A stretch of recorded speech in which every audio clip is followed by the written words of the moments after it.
Je pense que cette réunion est une réunion symbolique. D'abord, c'est Nowruz, 1403. Donc à l'occasion d'une nouvelle année, c'est le moment de formuler des vœux et de manifester notre espérance collective. Je voulais aussi rendre un hommage à François Colcombet, qui a été le premier président de la FMO, qui a été un homme de grande conscience et qui a très âprement mené notre combat. Et j'exprime en tout cas un hommage très appuyé à cette haute personnalité. Nous ne sommes pas là pour organiser des meetings, nous sommes là pour réfléchir en commun, proposer des solutions. Et parmi les questions qui nous interpellent, il y a le fait que dans cette actualité très dense, c'est la guerre en Ukraine, en Russie, c'est la guerre entre Israël et la Palestine. Ce sont des menaces de guerre. Le président de la République française a dit lui-même il y a quelques jours, nous sommes en guerre. Mais sur la situation qui est la pire au monde aujourd'hui, selon l'ONU, Amnesty International, Human Rights, le régime le plus barbare, c'est l'Iran des mollahs. En nombre d'exécutions capitales sans jugement, en scènes de torture, et avec des insurrections qui se répandent dans tout le pays et dans les grandes villes et dans les grandes provinces.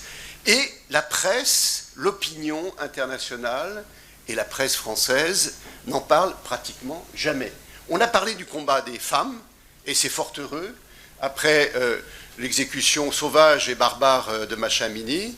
Il y a de temps en temps des échos, mais rien qui reflète la réalité de l'insurrection et de la révolution qui est en marche, et la barbarie de ce régime qui est aussi, on le sait, responsable de l'attaque du Hamas sur Israël. Tout a été décidé, organisé, les drones, les armes ont été livrés par l'Iran, et ce sont les services secrets iraniens qui ont très amplement contribué à cette attaque surprise. Donc l'Iran est responsable sur la scène internationale. Je crois que nous sommes tous déterminés d'abord à dénoncer.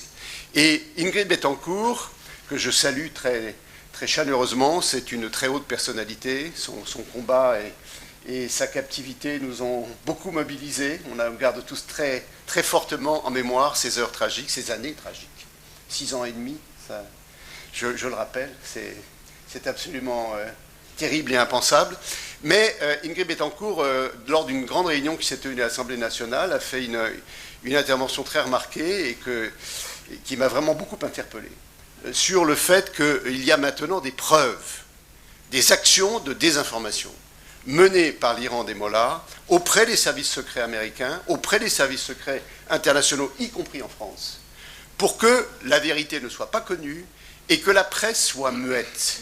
Alors, notre mission aujourd'hui est de travailler à dénoncer ce réseau et tout ce travail de désinformation qui est une des clés capitales de la situation qui permet à l'Iran aujourd'hui de faire taire la conscience dans la plupart des pays libres et même en France.